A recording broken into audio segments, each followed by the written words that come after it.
Welcome to అరుదైన కథలు. Hi పిల్లలు, ఇవాళ కొత్త కథ చెప్పుకుందామా?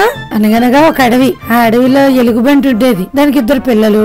ఆ పిల్లలు చాలా అందంగా ముద్దుగా ఉండేవి. వాళ్ళ అమ్మ రోజు బయటికి వెళ్తుంటే చెంగు చెంగుని ఎగురుతూ వాళ్ళ అమ్మ వెనకాలే పరిగెడుతుండేవి. వాళ్ళ అమ్మ ఏమో అటు వెళ్ళకండి, ఇటు వెళ్ళకండి, జాగ్రత్త అంటూ వాటికి జాగ్రత్తలు చెప్పేది. కానీ అవేమో పట్టించుకోకుండా, చెప్పిన మాట వినకుండా తేనె పట్టుపై రాళ్లు విసరడం, వాటి తోటి జంతువుల్ని గేలి చేయడం, ఏడిపించడం చేస్తూ చాలా అల్లరల్లరిగా ఉండేవనుకోండి. అసలు మాటే వినేవి కాదు.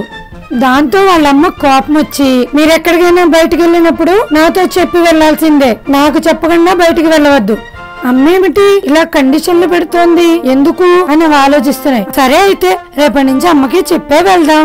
తెల్లవారింది. ఆదివారం బయటికి వెళ్ళాలి. వాళ్ళ అమ్మ చూస్తే నిద్ర లేవలేదు ఇంకాను. సరే మెల్లగా అడుగులో అడుగేసుకుంటూ అమ్మా అమ్మా అమ్మా అమ్మా అంటూ మెల్లగా లేపాయి.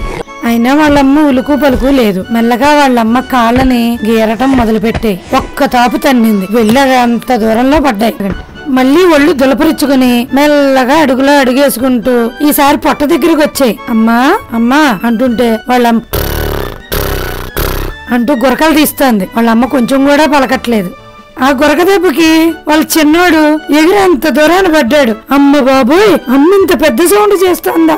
కాసేపటికి లేచి మళ్ళీ ఏం చెయ్యాలిరా, అమ్మ ఇప్పటికీ రావట్లేదు ఆలోచించి ఆలోచించి చివరికి ఒరే అమ్మకి తేనె తెచ్చి పెడదామా?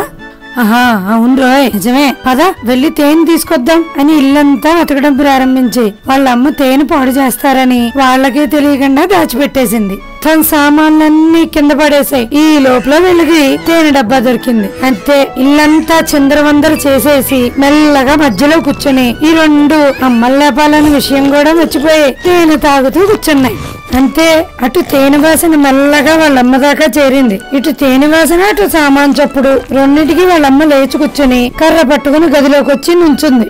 వాళ్ళమ్మని చూడగానే నీకోసమేనమ్మా తేనె తీసుకొస్తున్నావు అంటూ అతి వినయం నటిస్తూ చేతులు కట్టుకోబోయి వాళ్ళమ్మ చిరునవ్వు నవ్వుకుని పండి, ఇక్కడి నుంచి బయటికి పండి అని కథ వాయించింది. అవి ఆడుతూ నవ్వుకుంటూ బయటికి వెళ్ళిపోయి.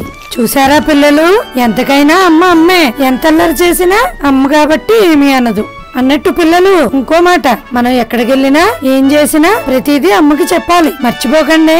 ఇలాంటి ఎన్నో అరుదైన అద్భుతమైన కథల కోసం please like, share and subscribe అరుదైన కథలు ఛానల్. అలాగే మా వీడియోని మీ ఫ్రెండ్స్ కి షేర్ చేయడం మర్చిపోవద్దు.